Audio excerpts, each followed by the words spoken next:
आज के इस वीडियो लेक्चर में हम जानेंगे डेंगू फीवर के बारे में। चलिए वीडियो को स्टार्ट करते हैं। तो अब समझते हैं डेंगू फीवर के बारे में।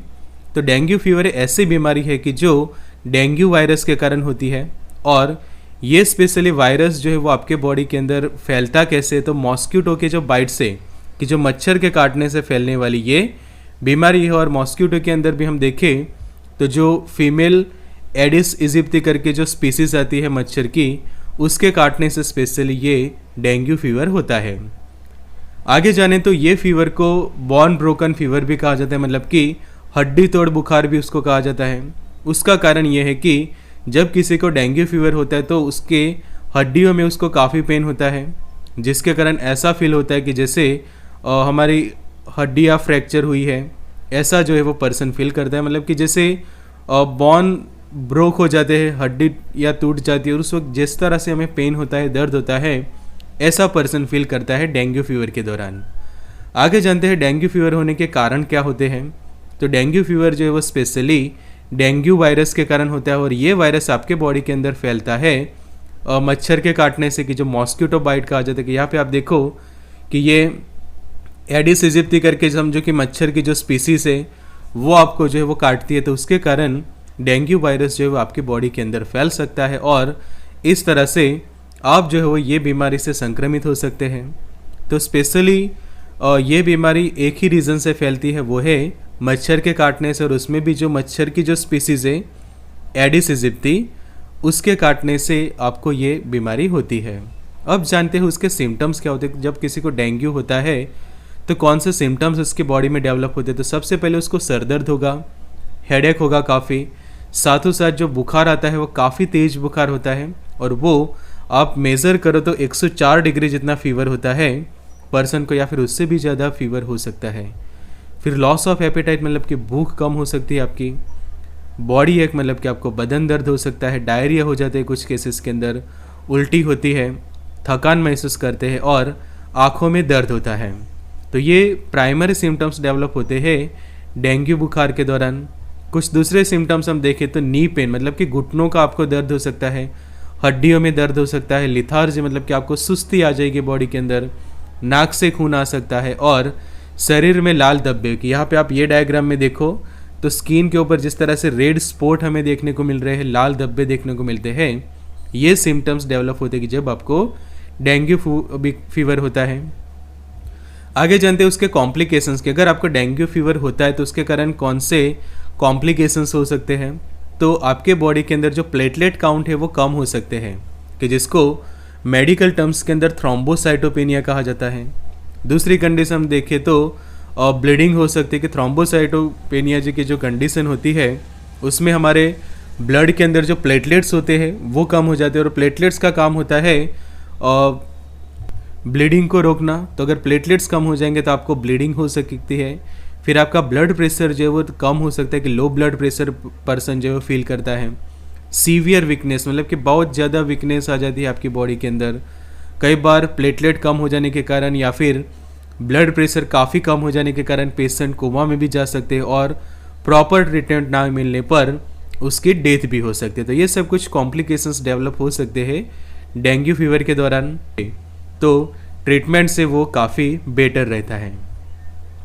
अब जानते हैं कि अगर आपको सिम्टम्स है तो उसका डायग्नोसिस कैसे होगा। तो डायग्नोसिस तुरंत करवा लेना चाहिए, कि जिसके लिए सबसे पहले ब्लड टेस्ट करा लेना चाहिए, कि जिससे कंफर्म हो जाए कि आपको डेंगू वगैरह है। फिर मेडिकल हिस्ट्री आप बता सकते हैं आपके हेल्थ केयर प्रोवाइडर्स को, और डिसीज कंडीशंस के बेसिस के ऊपर डायग्नोसिस हो जाता है डेंगू फीवर के दौरान।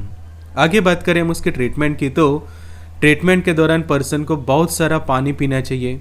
ड्रिंक प्लेंटी ऑफ फ्लूइड, बहुत ही पानी पीजिए आप, कि जब आपको डेंगू फीवर जो है आपका पॉजिटिव आता है।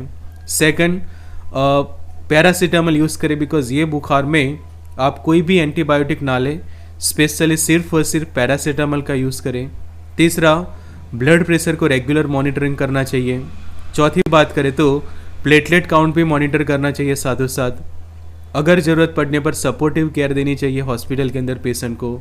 छठा ऑप्शन देखें तो अगर उसको डिहाइड्रेशन जैसा फील होता है, या फिर इलेक्ट्रोलाइट उसके बॉडी के अंदर कम हो रहे हैं, तो आप उसको ORS दे सकते हैं, या फिर इंट्रावेनस फ्लूइड से भी आप उसके ट्रीटमेंट कर सकते हो। और सातवां ऑप्शन रहता है कि अगर ब्लड लॉस हो जाता है तो उस वक्त पेशेंट को जो है वो ब्लड ट्रांसफ्यूज़न जो है वो किया जाता है। तो शुरू से सीखते हैं डिटेल में। तो पानी क्यों पीना है बहुत ज़्यादा, तो डेंगू के दौरान जो है वो हाइड्रेटेड रहना ज़रूरी है, बिकॉज अगर जो डिहाइड्रेशन हो गया तो पेशेंट की कंडीशन और ज़्यादा ख़राब हो सकती है, बिकॉज यहाँ पे पेशेंट को नॉजिया वॉमिटिंग भी हो सकती है, डायरिया मतलब कि दस्त हो सकते हैं। तो उस दौरान उसकी बॉडी में से वाटर लॉस हो सकता है। तो प्रॉपर पेशेंट को जो है वो हाइड्रेटेड रखना है और उसको खास एडवाइस देनी है कि पानी जो है वो अच्छे से ले और साथों साथ डिहाइड्रेशन को जो है वो प्रिवेंट करें। तो डेंगू के दौरान पेशेंट को जो है वो मिनिमम 5 से 7 लीटर जितना पानी जो है वो पर डे देना चाहिए कि जिससे वो प्रॉपर हाइड्रेटेड रहे। और दूसरे खाने की सेकंड बात करें तो पैरासीटामोल लेनी चाहिए कि अगर आपको बुखार होता है और बुखार काफ़ी 104 या 105 जितना रहता है फ़ारेनहीट के अंदर, तो पैरासीटामोल खास यूज़ करें और वो भी प्लेन पैरासीटामोल। कैसा नहीं कि उसके साथ कॉम्बिनेशन में डाइक्लोफेनेक हो या फिर एसिक्लोफेनेक हो या फिर सेराटियोपेप्टिडेज हो, कोई भी कॉम्बिनेशन वाली पैरासीटामोल यूज़ नहीं करनी है, सिर्फ और सिर्फ प्लेन पैरासीटामोल।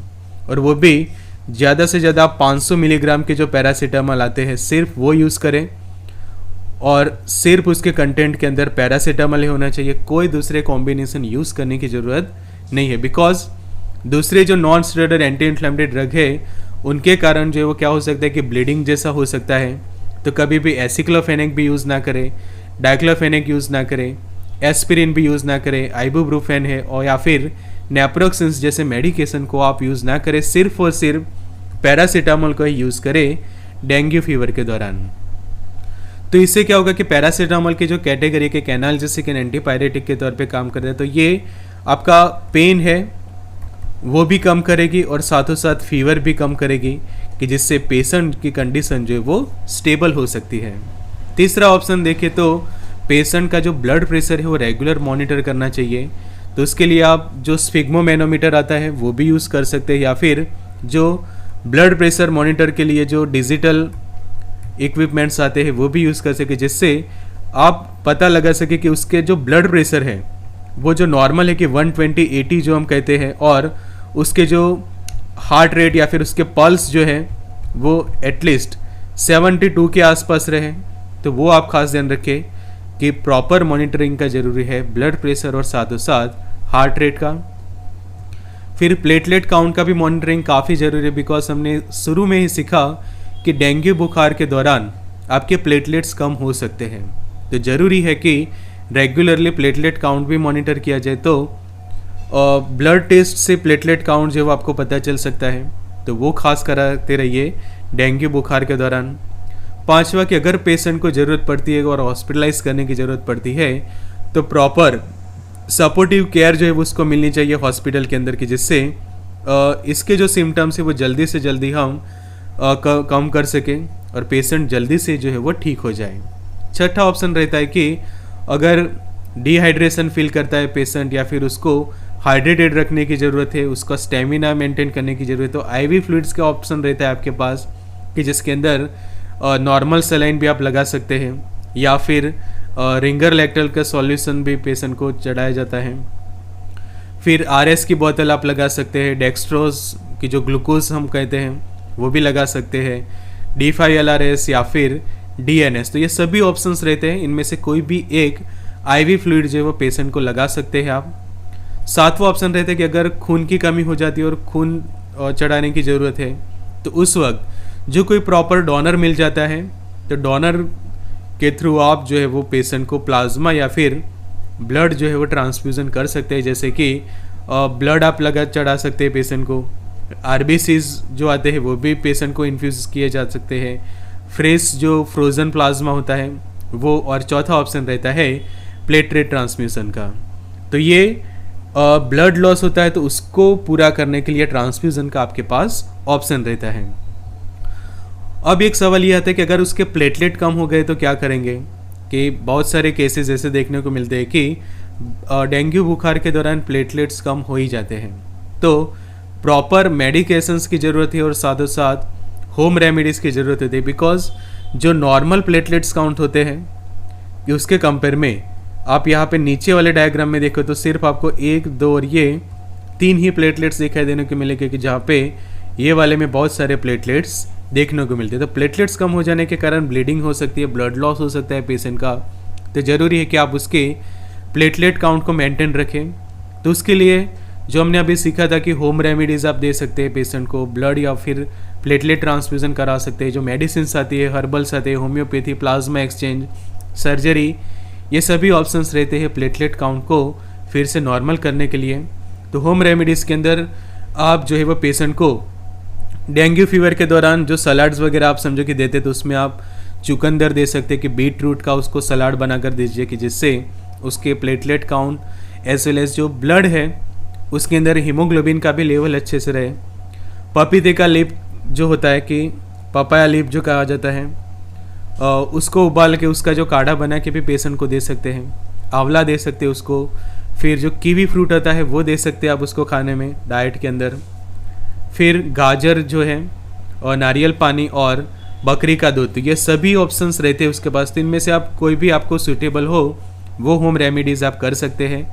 फिर ज़रूरत पड़ने पर जो प्लेटलेट्स डायरेक्टली पेशेंट को चढ़ाए जाते हैं, कि प्लेटलेट ट्रांसफ्यूजन्स की जो हमने अभी बात की, कि अगर प्लेटलेट बहुत ही कम हो जाते तो उस वक्त आपके पास ये प्लेटलेट ट्रांसफ्यूजन्स का ऑप्शन रहता है, कि जिससे पेशेंट का इलाज हो सके।